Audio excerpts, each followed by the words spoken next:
Hello and welcome to the ARCPA Education webinar series. This is Alex Oxford from LexisNexis Risk Solutions, who is lucky enough to be helping co-moderate the event for today. As a big supporter of the Remittance Association here in Australia and also globally, we're thrilled to be a part of this education series that really complements our offering to the market in terms of providing what we see as the three pillars to help businesses remain compliant. One being the ability to have quality data, two, the ability to have quality technology, and also where ARCPA is really pushing forward, particularly in what we've seen globally in the remittance sector, the education series. Today I'll be throwing over to my co-moderator, Diane Nguyen, who will be able to introduce the speakers and today's webinar. I think this is extremely important, particularly having such access to great speakers, particularly from the regulators, who will be able to walk you through what they see as being needed in their regulatory compliance. I hope everyone enjoys the session and look forward to the next hour and to really take some notes and really get involved in what's happening in today's marketplace. Thanks, Diane. Over to you. Thank you, Alex. So firstly, I'd like to welcome everyone to the first webinar in the ARCPA webinar series. My name is Diane Nguyen, representing ARCPA. For those of you who are not familiar with ARCPA, we are the industry body that represents remittance and currency providers. This webinar series is a key component of our education program, and will work in line with our certification program, which I'll go through in a little while. In conjunction with our members in industry, compliance professionals and regulators, we'll be bringing you a series of webinars that hope to provide an up-to-date view of the current obligations as well as perspectives on the effective implementation of these obligations. Our focus, and specifically for today, will be around the AML/CTF obligations, but we'll also cover in future sessions sanctions obligations as well as fraud and privacy. Today's webinar is the first of a series, and we will take a deep dive into the AML/CTF reporting obligations for remittance providers, get an industry perspective from a compliance professional who has worked across consumer and business environments, as well as the obligations as the AUSTRAC regulator sees it. Today's speakers include Adam Wright and Frederick Naboya from AUSTRAC, as well as Marie Vellen from World Remit. Without further ado, I'd like to introduce Adam and Fred from AUSTRAC, who we are very lucky to have join us today. Thank you, Fred. Thank you, Diane, for this opportunity for us to attend the very first webinar. As Diane introduced me, my name is Frederick Naboya, Senior Compliance Officer from AUSTRAC. Today I will be talking to you about the obligations, reporting obligations in relation to international fund transfer instructions in relation to designated remittance arrangement, also the threshold transaction report, as we call them TTRs, the acronym, and also suspicious matter reports, SMRs. In relation to the international fund transfer instructions, this is covered under Section 45 of the AML/CTF Act. These are lodged when an instruction is received for funds, money or property to be transferred out or into Australia. Is there a threshold? No, there is no threshold. Even $1 that has been is to be transferred has to be reported. What is the timing? The IFTI report must be submitted within 10 business days after the day an instruction was sent or received. There is information that has to be included in the reports, and this can be found under Chapter 17 of the AML/CTF rules. There is mandatory information and also if-known information. So some of the information that is to be included in the transaction in the report includes the transaction details, details of the sender, or commonly known as the transferor entity or the transferee, the details of the sending or receiving institution, reporting entity details, reporting entity statement, and Also, if you check in the AML/CTF rules, Chapter 17 again, you will note, for instance, if it's an outgoing IFT or international funds transfer instruction, the name of the customer, full name is mandatory. Date of birth is mandatory. Address details, which is not the PO box, it's mandatory. In relation to the threshold transaction reports, TTRs as we call them, this is covered under Section 43 of the AML/CTF Act. TTRs are lodged when a designated service involves the transfer of physical currency or e-currency of 10,000 Australian dollars or foreign currency equivalent or more. TTRs must be lodged within 10 business days after the day the transaction occurred. What information is to be included? Again, we have mandatory or if known information. The information includes details of the customer or customers, details of the individual or individuals conducting the transaction. There is a difference here because if you give me $10,000 more to transfer on your behalf, and that's in cash, I am the individual conducting the transaction, but you are the customer. You also have reporting entity details. You have reporting entity statement. In relation to suspicious matter reports, or SMRs, this is covered under Section 41 of the AML/CTF Act and also Chapter 18 of the AML/CTF rules. When a reporting entity forms a suspicion at any time, from inquiry to providing a designated service or later, on a matter that may be related to an offense, tax evasion or proceeds of crime, the reporting entity must submit a suspicious matter report to AUSTRAC. Offenses may include money laundering, terrorism financing, or any offense under a Commonwealth, state, or territory law. If the suspicion is related to the financing of terrorism, you are required to submit the report within 24 hours after the relevant suspicion is formed. Or if it's related to any other matter, then you have 3 business days to submit the report. The timing and the quality of your reports are very important. How is the quality assurance conducted from your end?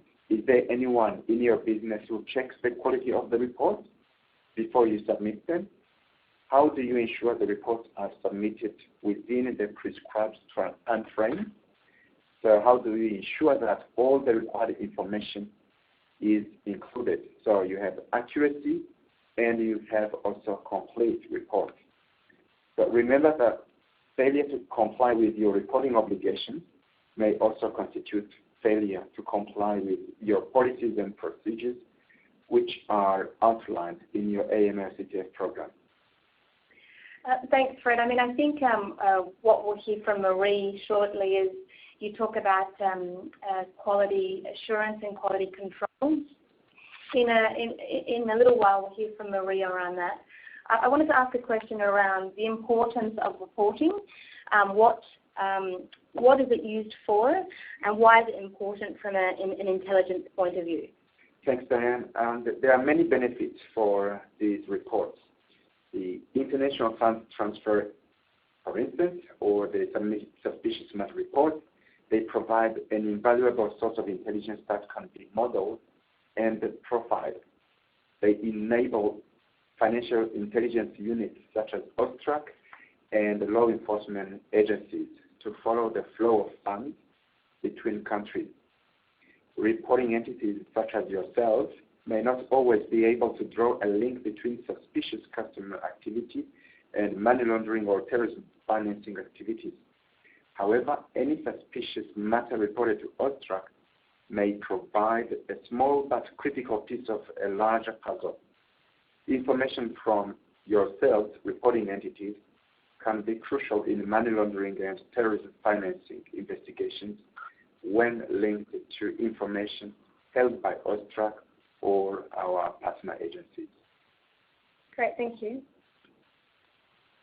And I may probably give you an idea of what constitutes a good SMR in this case. There are features that indicate what a good SMR should look like. They include timeliness, accuracy, relevancy, and clarity. A good SMR does not need to contain all these, but it needs to include some of these. The other key features include complete information details of person or the person involved, including the full name, the date of birth, the occupation, the full current address, the phone numbers, the form of identification that the customer provided, the relationship details of the persons involved, the length of customer relationship, the consistency of activity with profile history, a description of what led to the forming of the suspicions or the grounds for suspicion. You may have the pattern of behavior, the statements made by the person involved, the unusual nature of the transaction or activity in comparison to normal activity for this person, this industry, this branch, this type of activity, the full information on activity related to the suspicious matter, what transaction, if any, occurred, an outline of why the activity is suspicious and whether the activity is ongoing. It may be that you know the customer, but you may find that the next day they come to your shop, they are behaving differently. The value of the transactions, the breakdown by cash, non-cash, and the actual activity, the withdrawals, the deposits, the currency exchange, etc. The information on a pattern of activity related to the suspicious matter, for example, multiple international transfer instructions or multiple TTRs, and the aggregate value over the period considered unusual or suspicious. For instance, if someone comes to you and tells you they are not employed and they start spending a large amount of money, then you may find this to be a bit unusual. The basis for suspecting a particular illicit or illegal activity or offense over any additional information that contributes to further analysis of the suspicious matter report. A good SMR is reported within a time limit specified in that AML-CTF, in the AML-CTF Act. So it may be that you realize there is a suspicion, but you don't have to wait for 3 business days to submit an SMR if it's not related to terrorism financing. So as soon as you come across a suspicion, as soon as you form the suspicion, it may be a good idea to submit it straight away.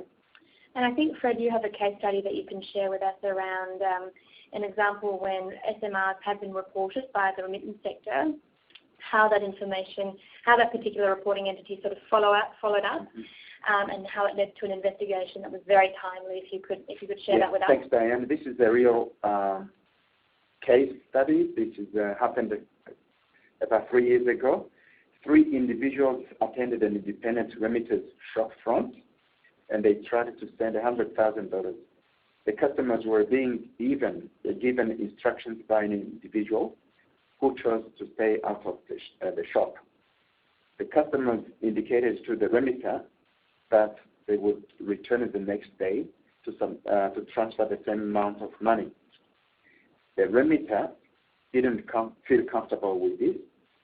They processed the transaction, but they also submitted a suspicious matter report. Not only that, they also contacted ARCPA to ensure that the suspicious matter report has been received. ARCPA analyzed the information, and we shared the information with a law enforcement agency. What happened next? The next day, the same customers returned with the same person behind.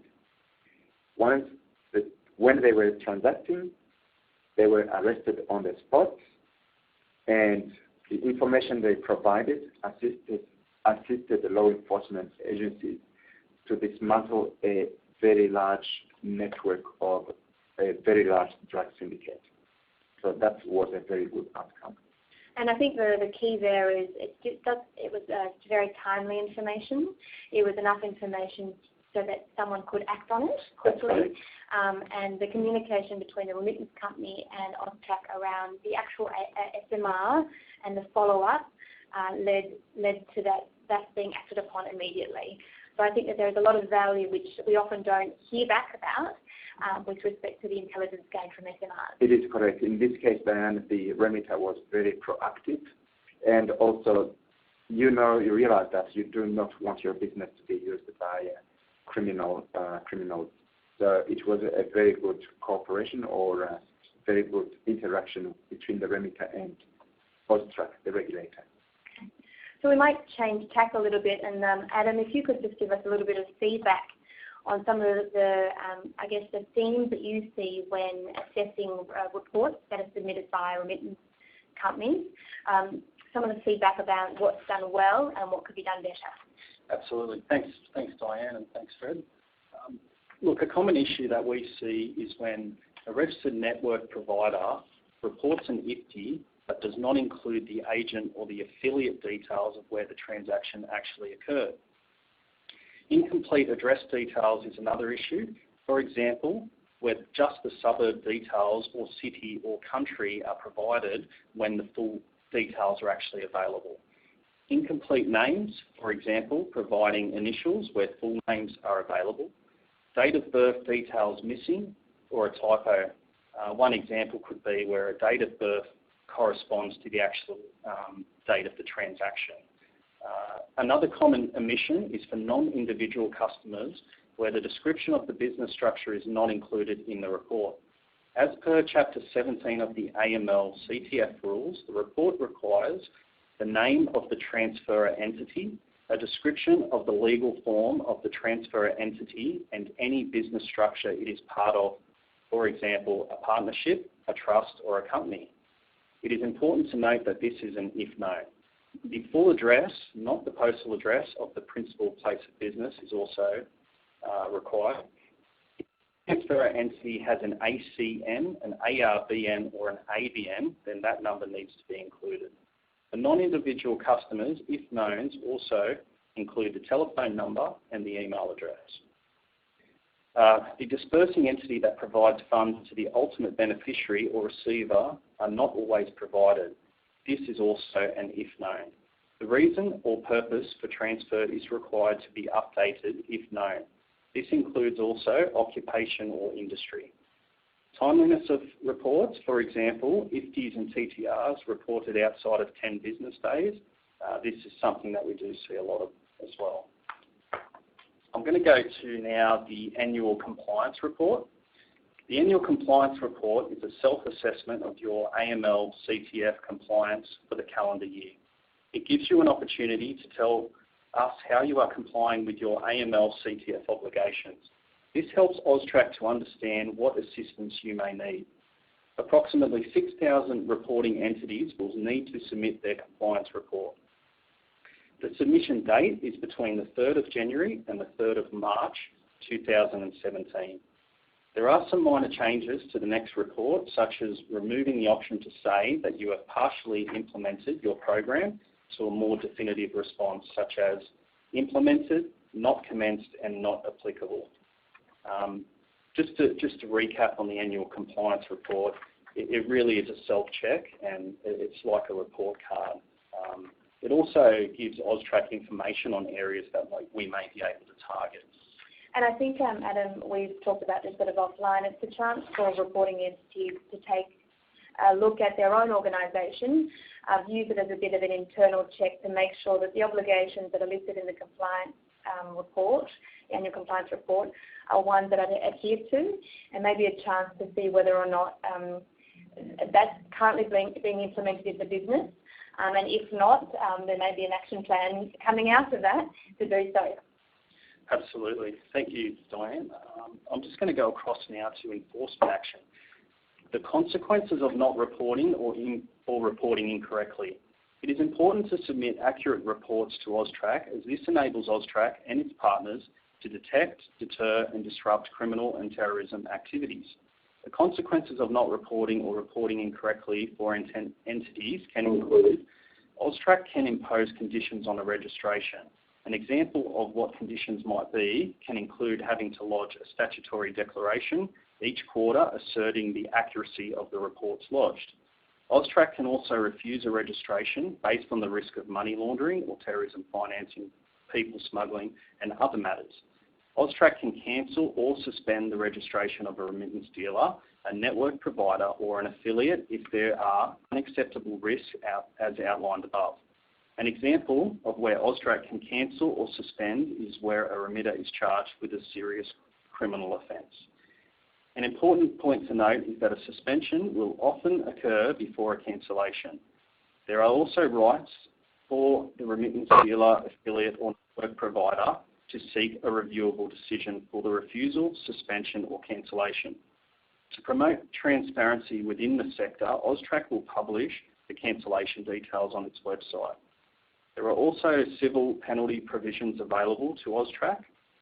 Enforceable undertakings are also available, and AUSTRAC can also request that an entity appoint an independent auditor. I'll now hand you over to Marie for an industry perspective. Just before we jump over to Marie, I might just say that we've heard a little bit from AUSTRAC around the obligations around reporting, what they're seeing in terms of, I guess, areas for improvement. What we're moving to next is Marie, who's going to give us a bit of a view as to an industry perspective, particularly around IFTs and SMRs. But I will also say that after Marie's done, we'll come back to AUSTRAC because we have some highlights around what AUSTRAC sees with respect to their compliance assessments. And so those are outside of the realm of just reporting. What are the themes, what are the areas for improvement that AUSTRAC sees when those assessments are conducted? But for now, if we could go over to Marie, that'd be great. Thank you. Fantastic. Thank you, Diane and Adam.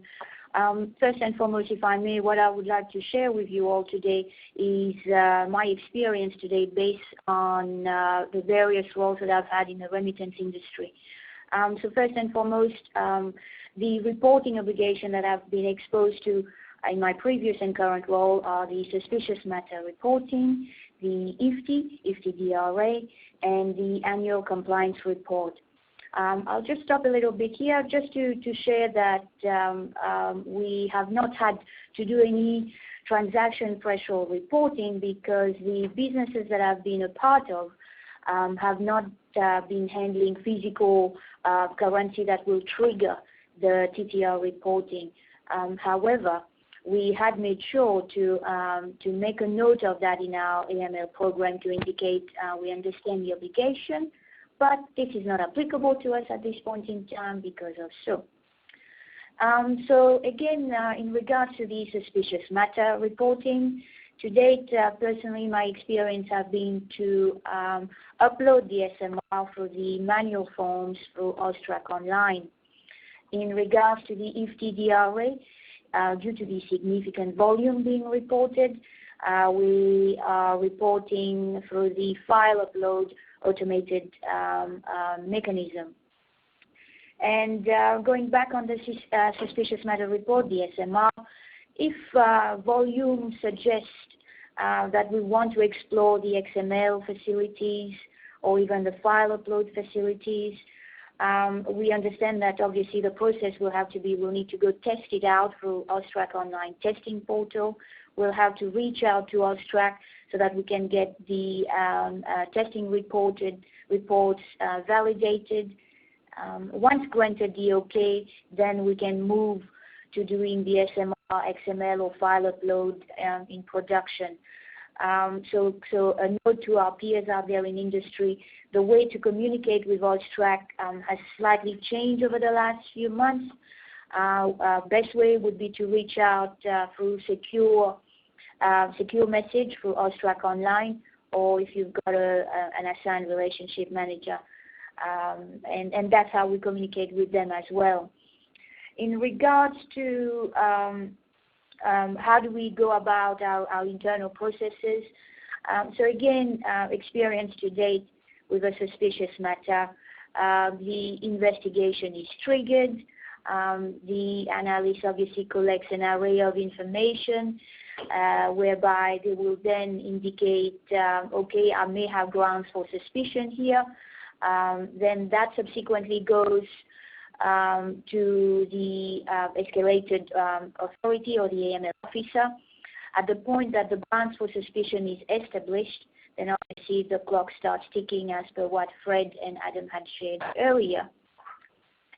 We also establish a maker checker process that allows us, the reporting entity, to ensure and identify that all the information required, mandatory versus if known, as again indicated by AUSTRAC, are correctly populated. We obviously apply a lot of value on the free field, the grounds for suspicion, because as Fred had mentioned, that it suggests that it has a lot of importance to AUSTRAC and law enforcement when they're looking at the matter. If we've got any supporting documentation, again, to further strengthen our grounds for suspicion, and that may be anything to do from the type of ID provided, email communication, further transaction details, or information obtained, or invoices and what have you, we'll make sure that that's also attached with the SMR. From an SMR perspective, we also believe, again, based on experience to date, that it's good to keep a track of the source of our SMR. Where are we getting the SMR from? Is it at time of onboarding? Is it from such report? Is it escalation from frontline? So we keep a record of the channel that we're getting the SMR from as part of our intelligence. We also keep a record of what we've identified as being the possible grounds for suspicion, because that again, it's something that we continuously use as part of our education or further strengthening our processes. Now, if I may, just going back on the IFTI, how do we again look at the completeness and the accuracy of our IFTI reporting? I've had experiences with IFTIs being lodged daily, weekly, fortnightly. I guess key for us is to know exactly when do our IFTI reports get lodged, and we know without a fail to expect the AUSTRAC IFTI receipts in our inbox. We've also got a little feel on how many transactions we've been churning, just to get an idea of the total number of IFTI lodged. Does that look right? If there's been a significant increase in the total number of IFTI lodged, should we go back and check as to why, just in case, hoping there's no duplication? If there's been a decrease in what we were hoping or expecting to get based on previous history, was there something missing? So we've got processes in place or alerts, if you wish, to assist us in validating the completeness of this report. Further to that, as we all know, we can also have the file uploaded to AUSTRAC where it may not be successful, it may fail. So again, without fail, the day after, we will check AUSTRAC online to identify the error. It could be a very minor data validation issue. So we have the opportunity to repair the file and resubmit. If we identify that we got less receipts than what we were hoping for, and there's no error messages on AUSTRAC online, then this would indicate to us that there were an issue internally. So again, we've got a process in place to go about how do we identify what the issue may have been, how do we generate the file that could be missing, and so on and so on. And again, in the event that there was ever a particular issue with the file already uploaded, we would contact AUSTRAC through secure messaging through AUSTRAC online. And so, Marie, can you give us an example, or do you have experience where the file that you submitted to AUSTRAC was not either the intended file or there was an issue with that file, and how you managed that process in engaging with AUSTRAC to inform them of it, and then what did you do to correct the file? Certainly, absolutely. So, for example, a file would have been uploaded and we obtain the receipts, successful receipts. In this particular instance that we would like to share is we also obtained the return for further action, the RRFAs, and that triggered us to look into it. And as we looked into it, we identified that there was a slight systemic issue on a particular field. We immediately contacted AUSTRAC through the secure messaging and dealt with the team, indicated the root cause of the issue, the number of records that may have been impacted. AUSTRAC commended us in informing them because they had advised us then to allow them to remove the files with the errors so as not to impact their intelligence, and that gave us enough time to repair and fix the file accordingly and resubmit to AUSTRAC. And I think you have a key message here is that if there is an issue with the file, don't assume that you just resubmit it. Correct. And again, I'll reach out to our peers, but AUSTRAC at that point in time had clearly indicated if you had a file that may have been successfully received, but we suspect may not have correct information, that we approach AUSTRAC as the key piece is first and foremost for them to remove it so that it doesn't impact their intelligence data warehouse. But the opportunity to resubmit it as well. Okay, great, thank you. I think what's really important in ensuring completeness and accuracy is a couple of, I guess, the controls that your current organisation has. And I might recap some of them. One, it's checking that the fields have been correctly populated. Two, having a maker and checker before the reports are submitted. Three, checking that the receipts are received. So once you've uploaded a file or if you've done the reporting, you receive a receipt to confirm that it's been received by AUSTRAC. Four, that the number of transactions that you anticipate to have been reported reflects what comes out of the receipt. If there's a discrepancy, reason for you to question whether or not some reports have failed or if there is an issue with the file. I think that the fifth one, which is really that last point around if there is an error, what to do in knowing that in advance. So you obviously knew that through that one, how to contact AUSTRAC and how to communicate with them that you wanted to have a look at the file and have some time to have a look at it, and that's by the secure message system. But also knowing that don't automatically go and re-report the correct report because there would be duplication in reporting. So rather than just re-reporting, reaching out to AUSTRAC and informing them that there may be an issue with the file and allowing you to investigate and potentially resubmit after they've deleted the other file. Correct. And just to add one more for our peers in industry, the other importance is we don't want to be charged for the second file again, cost recovery. Yes, understood. All right. And lastly, if I may, still on completeness, taking the opportunity, as you've already touched based on the opportunity of the annual compliance report, merely as a health check, as we're ticking the boxes, ensuring do we still have this, do we still do this, and so on and so on. As as time changes within the last 12 months of doing the report, things may have changed. Customer type that we deal with may have changed, so an opportunity for us to use it as a health check of our AML program. And I think AUSTRAC would agree with that sentiment also. Thank you. Next slide, please. And this time we also wanted to share with our peers, what it is that we use as a various channel and sources to identify suspicious matters. And Fred and Adam touched based on that in their comment earlier on. Obviously, identifying suspicious matter can occur at any point in time during the course of business or relationship with the customer. It could be at the time of onboarding. either face-to-face or online. We onboard the customers. There are certain things they say, behavior or comments or information they provide that may lead us to grounds for suspicion. It could be at the time of transaction request.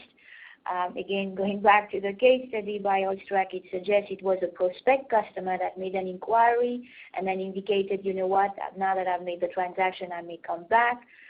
So we've obviously got information on hand to assist us with identifying suspicious matter. Could be at the time of transaction monitoring. So obviously, customer has been onboarded either successfully, customer is transacting. We've got an array of information and alerts and opportunities to identify suspicious matter. And now I'd like to share some red flags. Next slide, please. There's an array of red flags, and I'll only touch base on a couple. Please do take time to go through them. Now, these behaviors are still common. They've been out there. They exist, obviously, because these are the triggers that may lead us to having some concerns. And as Fred also mentioned, it could be not just one. In isolation, could be a combination of red flags that lead you to indicate that there's ground for suspicion. So, for example, the top 3 red flags, in my opinion, and one that makes absolute, it's an obvious. Does the transaction or does the request for the transaction or the designated service make economic sense? It's just a basic, trying to know your customer, understand why are they sending their funds, why are they requesting for that particular designated service, may suggest that you need to investigate further and identify suspicious matter. We've obviously touched base on high volume transaction. Suspicious matter, again, in the remittance industry, may or does and could occur with small value transaction, and that could be high volume activity in a short period of time. It doesn't have to be significant value. That in combination with it not making economic sense may guide you to do further investigation to see if you've got grounds for suspicion. Inconsistency with the customer's background or profile. Again, good to note that was also in Oystrack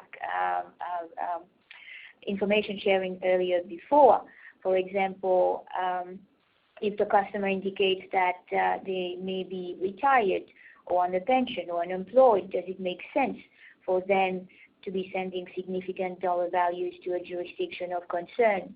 Or it could be we've got access to the same customer's background or profile, and this particular customer is not really acting as per the same corridors, if you wish. So there's an array of things that we must consider as we identify if there is suspicious behavior. And it really comes back to, I guess, at what time you identify the suspicion. So if it's the onboarding, at the time of the transaction request, or during transaction monitoring, and getting a real understanding of your customer as much as you can at that point. Correct. If they're brand new, and it might be that you formed a view as to customers doing this activity should look like this. Correct. And there may be outliers, but during the transaction monitoring process, it might be that you've got existing historical information about this customer and their transactions, and building a view as to whether or not that profile fits with the profile you have of that typical type of customer. Correct.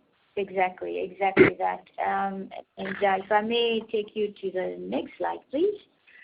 And to your point, Diane, obviously, we've got access to an array of information, techniques, and tools that one should use as we do our investigation or identify if we have grounds for suspicion. So as you correctly indicated, we already have information about our customer.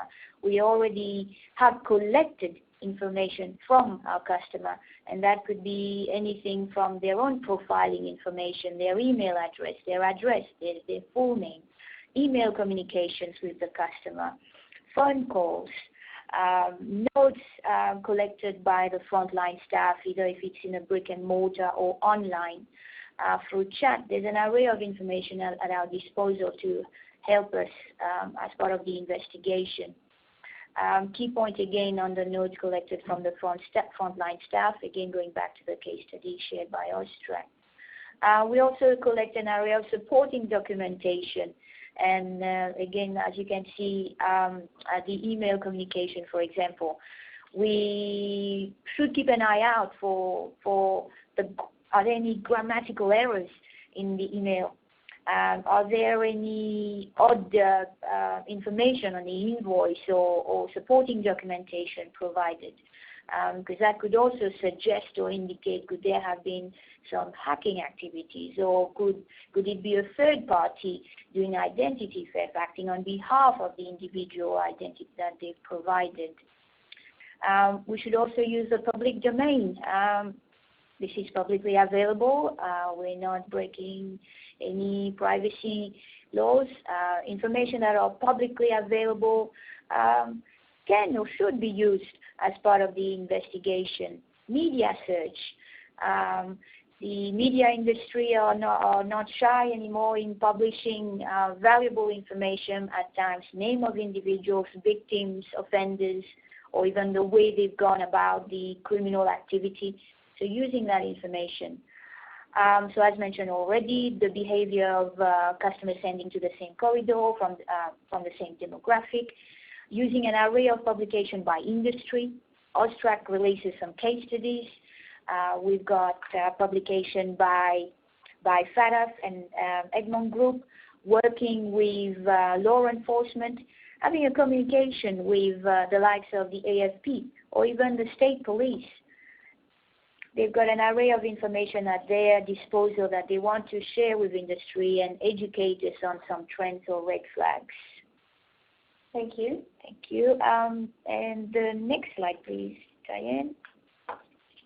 And again, just lastly, if I may, I wanted to share, again, in the remittance industry, what are the methods and trends that we are still seeing? There are still the usual suspect out there, scam that still happens. You know what? It is an offense against the Commonwealth. It is a financial crime. They're getting money out of individuals for their own personal gain and obviously for illicit means. So you've got romance scams, online dating scams, investment scam.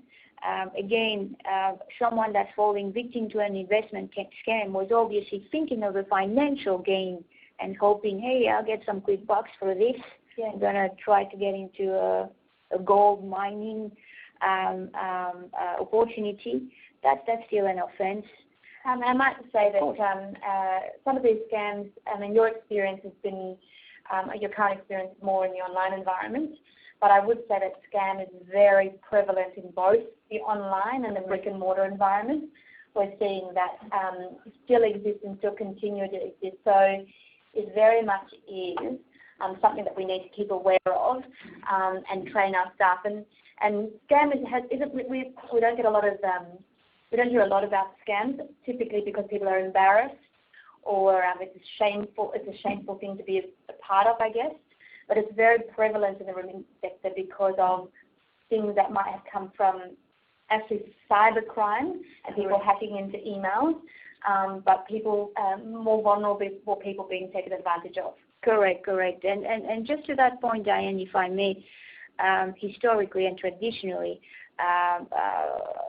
suspects acting in the scam space, we would have guided you to send your money for an alternate remittance provider, let it be brick or mortar. Yes. I'm not going to name names, brick or mortar, or even those in the online space. And the idea is to remove you from the banking sector. Yes. And obviously the ease of collecting the funds at the receiving end. So yes, you're absolutely right. It does still occur in both the face-to-face environment and the online space. Lastly, if I may, obviously we've got some new trends there. Sadly, they're not emerging trends. They are already happening. Obviously, anything to do with online services, let it be adult services or online child exploitation. As you've already touched based on this, cybercrime, hacking, identity theft, and phishing. Money laundering obviously still does occur.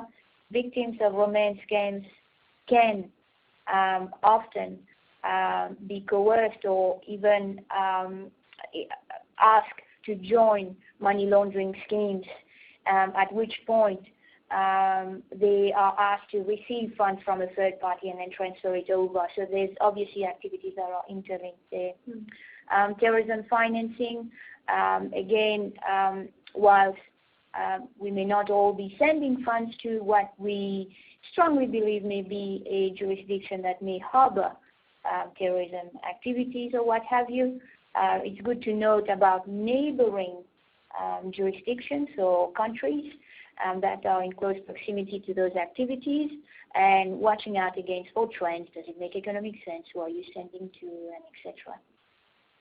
Great. Thank you. Thanks, Maria. Thanks for sharing some of the internal processes and the controls around what is particular about reporting, but as a broader, some of the compliance processes you have in your business, some of the internal checks, some of the maker-checker environment, the roles in which you're in your business in terms of one person identifying a suspicion and one person sort of going through and making sure that there is actually grounds for suspicion. So thank you for your experience. We've just got about 5 or 10 minutes left, and I think what we might do is sort of switch tracks a little bit. While we're lucky to have AUSTRAC here with us, they are wanting to share some of the themes and some of the observations as a result of compliance assessments that they've conducted. The compliance assessments can be conducted as desk reviews, so you may not ever be contacted by AUSTRAC. They may be doing a desk review as to the reports that have come through and other information that they have on the reporting entity. But you may also be subject to an on-site visit, and some questions may come in advance of that and then following from that. So from those reviews, on-site or desk, Fred and Adam are going to share with us some of the observations that they've seen. Absolutely. Thank you, Diane, and thank you, Marie. I might, before I start, just touch on one point regarding the scams. The government has a website, Scam Watch, and that does include a lot of the romance scams, so it's good for people to know that. Common issues or themes. What Fred and I did was examine a number of compliance assessment reports to identify some common themes and draw these out to share with you today. The first one I'm going to talk to is the AML-CTF program. Where an entity is both an independent and a registered network provider, it is important to note that the entity will need to have developed a program that assesses the risk not only to its customers but to its affiliates. This includes a transaction monitoring program for customers and affiliates alike. Furthermore, a common theme is where we note that jurisdictional risk assessments do not tend to assess the risk around the settlement process abroad, that is, the payout process in the foreign jurisdiction. Also, a lot of AML-CTF programs are not tailored to the individual entity. For example, a remitter sends funds to the South Pacific, often in amounts of, say, $50 to $100 Australian. However, occasionally this spikes to several $1,000s. Upon inquiry from AUSTRAC, it is realised that the spike occurs when church groups in Australia pull their funds together to support development projects within the South Pacific. This is a great example of what could be included in the program to demonstrate transaction monitoring and also demonstrate an understanding of the customers of that entity. Another common theme we look at is the registration obligations. Where an entity is registered with AUSTRAC as a remittance dealer but is not registered for the other designated services it may provide. A common example is foreign currency exchange. Another theme worth noting is that the National Police Certificate check needs to be completed prior to an affiliate application for registration being lodged. This enables the entity to undertake a detailed risk assessment of the affiliate. The National Police Certificate or check must have been issued in the 12 months preceding the application for registration. I'll now talk to some of the issues around affiliates. Remittance network providers must also carry out a range of other AML/CTF responsibilities on behalf of their affiliates, including reporting TTRs and IFTIs. Now, it is worth noting that SMRs can be submitted by either the registered network provider or the affiliate, depending on the written agreement. The registered network provider must also provide the affiliate with an AML/CTF program. The registered network provider must also conduct ongoing customer due diligence on behalf of the affiliate. If I can hand you over now to Fred, he's going to talk about some enrolment and registration obligations. Thanks, Fred.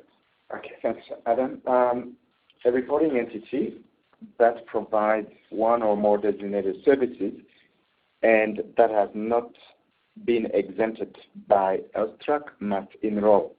So enrollment may include details about the business itself, the designated services, the address details, etc. So reporting entities must enroll with the AUSTRAC, and they must be on the reporting entity's role before they commence to provide designated services. This is very easy as opposed to registration, which is more rigorous and is more scrutinized. So reporting entities that provide remittance services must enroll and also register with AUSTRAC before providing the remittance services. So the remittance service providers must register with AUSTRAC and be on the remittance sector register. Remittance network providers, remittance affiliates, and independent remittance dealers are all required to be registered. Multiple registrations are needed if providing both independent remittance and a network provider service. Registration involves completing an AUSTRAC business profile form. The registration process can take up to 90 days, but in most cases, this duration is less. Once registered, a remitter must notify AUSTRAC of any material changes that occur within 14 days. The registration must be renewed every 3 years. So it's important that you keep checking your email, because before your registration expires, we will be reminding you about your renewing your registration. So we've had cases where reminder emails have been sent to remitters, and these emails were in the junk box, and unfortunately some of those registrations were automatically cancelled. No, they expired, they were not cancelled. So that's probably a bit of an overview of the registration and enrollment obligations. Thanks, Fred. Just to add to that on the following slide, it's just the AUSTRAC website, austrac.gov.au. Down the bottom towards the right, there's a quick links tab for enrolment and registration. On the next slide, we've just put up the contact centre phone number, 1300 021 037, and there's also an email contact there, which is contact@austrac.gov.au. You can also follow us on AUSTRAC and on LinkedIn. Thank you. Thank you. So that concludes the webinar for today. I'd really like to thank Marie, Adam and Fred for joining us, and there's been a lot of preparation in developing the right content today to ensure that the content's relevant for the remittance sector. We encourage you to send us your questions either via the chat mechanism on the ReadyTalk or sending us an email at info@arcpa.org.au, and we will reply to questions that follow on from the session today. While I have everyone on the line, I might just make a quick plug for ARCPA and the certification program. The program is really an accreditation program that sets out to establish the benchmark for compliance best practice in Australia. We put a lot of work around crafting a benchmark that allows us really to show the robustness of remittance organisations that do comply with their obligations. There's a little bit of information on the website, but please feel free to contact us.